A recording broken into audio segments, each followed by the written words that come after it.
आसनसोल नगर निगम की तरफ से दुर्गा पूजा सम्मानित समारोह आयोजित हुआ और आयोजन रविंद्र भवन में किया गया। पिछले साल 2023 दुर्गा पूजा उत्कृष्ट तरीके से आयोजित करने के लिए विभिन्न पूजा कमेटी को सम्मानित किया गया।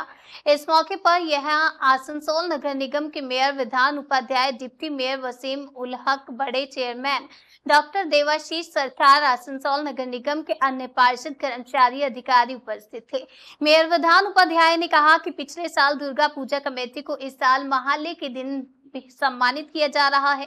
सम्मानित समारोह विलंब होने पर मेयर ने पूजा समितियों से खुद खेद जताया, लेकिन उन्होंने ये भी कहा कि इस साल कोशिश की जाएगी कि इस साल नगर निगम की तरफ से अष्टमी तक दुर्गा पूजा कमेटियों को पूजा मंडप में ही सम्मानित कर दिया जाए।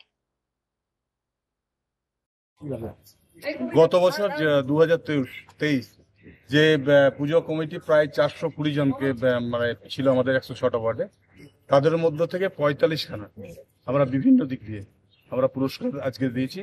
আমরা প্রথমে ওনাদের কাছে ক্ষমা চেয়ে নিয়েছি যে আমাদের লেট হয়ে গেছে, দেরি হয়ে গেছে, কারণ গত বছরের পুরস্কার আমরা এই বছর দিচ্ছি। আমরা চেষ্টা করব এই বছর যে পুরস্কারটা হবে সেটা যেন আমরা মণ্ডপে দিতে পারি এবং তার প্রস্তুতি আমরা করছি। এবং আপনাদের চ্যানেলের মাধ্যমে সমস্ত পুজো মণ্ডপ, আসানসোল কর্পোরেশনের অন্তর্গত সকলকে অনেক অনেক অভিনন্দন, প্রীতি, শুভেচ্ছা রইল। এবং আমরা বা আমাদের আসানসোল কর্পোরেশনের টিম নিশ্চিতভাবে আপনার পুজো মণ্ডপে যাবে, আপনাদের পুজো মণ্ডপে গিয়ে পুজো দেখবে, পুজোর থিম দেখবে, সবকিছু দেখে নিশ্চিতভাবে আপনারা যাতে আগামী দিনে পান তার জন্য আপনারাও চেষ্টা করুন। আমরাও আপনাদের প্যান্ডেলে আসছি।